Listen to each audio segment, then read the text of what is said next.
Ito guys, panoorin natin itong batang si Sander Miguel Amaro, yung nag-viral dati na taga Cebu. Ayan, panoorin natin ang kanyang performance ngayon.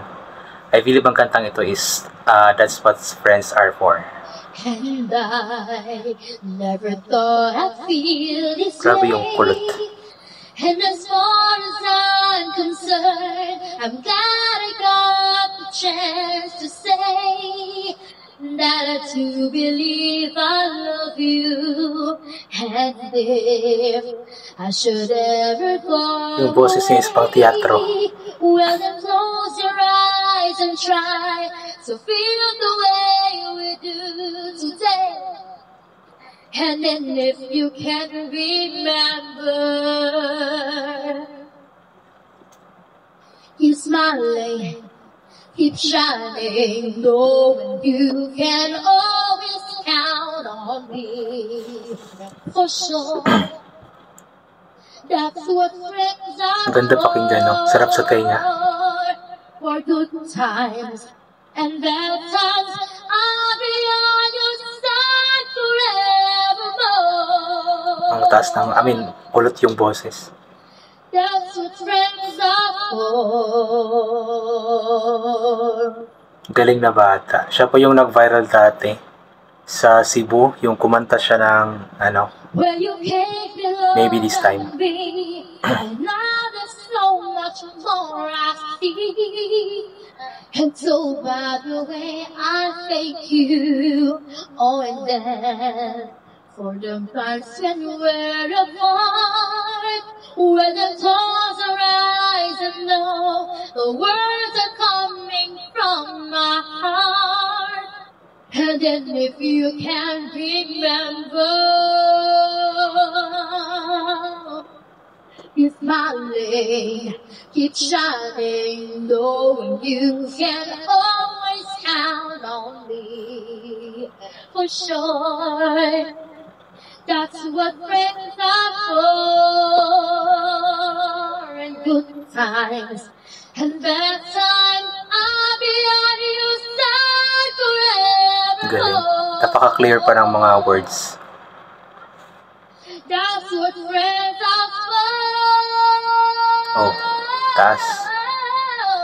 Keep smiling, keep shining, knowing you can always count on me. For sure, that's what friends are for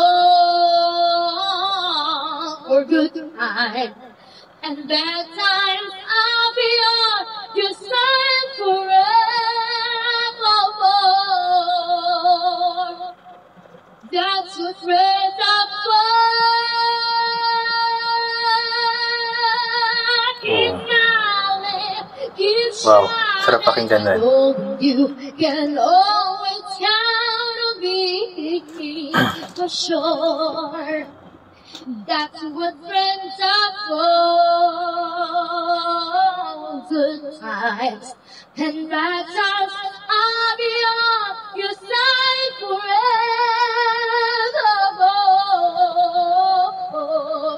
That's what friends are for. Ang galing na. Napaka-aliwalas na kanyang mukha. Especially kapag ngumingiti. Ang galing na bata. Ayan. So yun nga po guys. Ayan, pasensya ng kati ng lalamunan ko. Ayan, yun nga po, ang batang yun ay si Sander Miguel Amaro. Taga Cebu po yun. Siya po yung nag-trending dati na kumanta ng Maybe This Time sa kanilang paaralan. Yun nga po, inuulit ko palagi nung nakaraan na ginawa natin siya ng reaction video na yung kanyang boses talaga is pang teatro. Kasi yung vibrato niya ba, yung kulot sa kanyang boses, unlimited. Yan, pang teatro yung kanyang boses, tiniklaro din yung mga words. So napakagaling na bata. Di ko alam kung nag-audition siya last time sa meron kasing audition sa Cebu last time para sa The Voice Kids. Di ko alam kung nag-audition siya, pero sana nag-audition siya nang sa ganun is mapanood natin siya sa The Voice Kids or sa kahit anumang competition sa TV. We are hoping na sana mapanood natin siya kasi Talagang deserve din talaga niya ng spotlight, deserve niya ng break, deserve niya na sumikat kasi nga napakagaling niya na bata. Inulit ko nga po na pang teatro yung kanyang boses.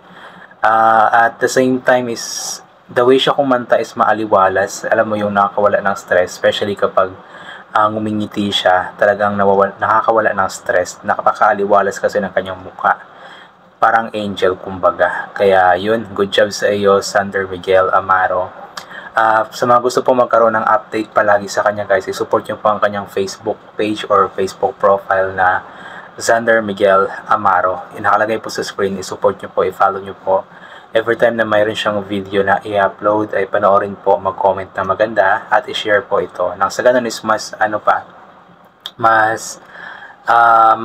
mas ma-encourage pa siya na ipagpatuloy ang kanyang pagkanta-kanta, mas ma-encourage pa siya na hindi sumuko. Ayan mo lang mo yung iba kasi yung impact ng mga supporters, especially kapag may mga gandang comments para sa mga social media artists like singers na si Sander Miguel Amaro. Kapag magkaroon or kapag makabasa ng mga gandang comments ay nagdadagdag ito sa kanila or sa kanya ng confidence and encouragement sa sarili. Kaya always po nating i-support, mag-comment na maganda. Ayan.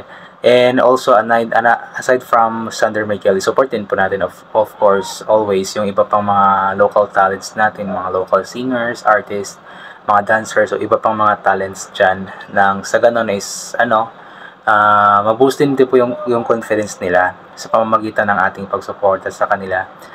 Kung kaya po nating suporta ng ibang mga lahi like mga foreigners, mga K-pop artists or iba pang mga lahi, sana po is masuportahan din po natin ang sariling talento natin, ang talento ng mga Pilipino. Ayan.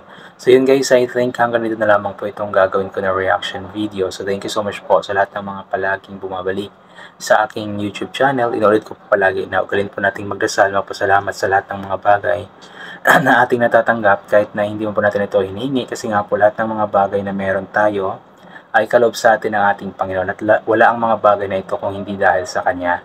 Kaya ugalin po natin magdasal ng pasalamat sa Kanya palagi. And always always bring pa yung kapote, sombrero, or anything na pwede maging protection sa katawan kapag lalabas po tayo. Nang sa ganun kapag mainit po yung panahon na hindi po tayo mainitan ng araw, or kapag bigla namang umulan, ay meron tayong payong or sombrero or kapote para hindi tayo mabasa. And always take vitamin C para mag-boost ang ating immune system. At hindi po tayo natamaan basta-basta na kung ano ng mga sakit-sakit, especially sa panahon ngayon na paiba-iba nga po yung napakainit, tapos bigla-bigla na lamang umuulan. So once again, hanggang dito na lamang po. God bless and bye for now po.